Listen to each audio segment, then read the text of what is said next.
Magandang araw mga ka-solar. So, nagbabalik ang inyong ka-solar, si Solarens. Nandito tayo ngayon sa Coron, Palawan. Ito nga, nandito tayo sa Twin Lagoon.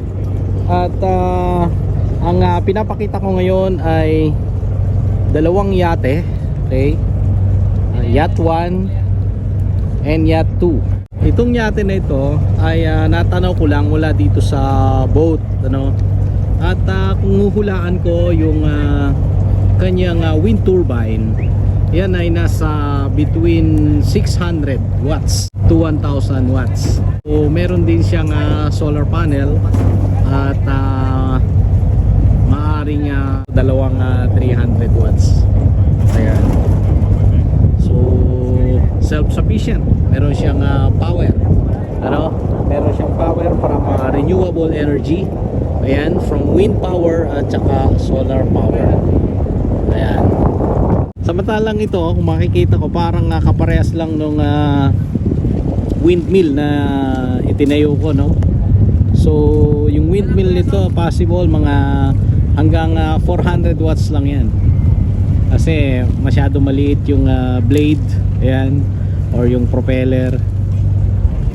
Ayan, so ganun din, meron ding solar panel yan. Maganda ang tanawin dito sa Coron. Ayan mga ka-solar, tama-tama nakapag-store na yan ng power.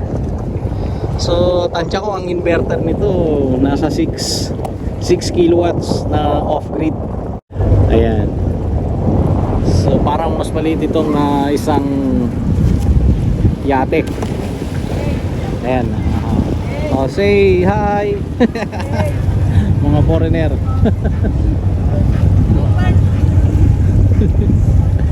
So ayan mga ka-solar. At patapos na yung ating tour. Dito tayo sa Twin Lagoon. Ayan. Ito na yung last destination natin bago tayo bumalik doon sa Pantalan.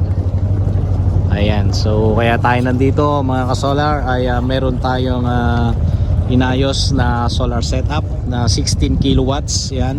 At ang kagandahan na yan, natapos din naman natin ng mas maaga. Ibig sabihin ahead of time, na supposed to be ay aabot ng 2 days.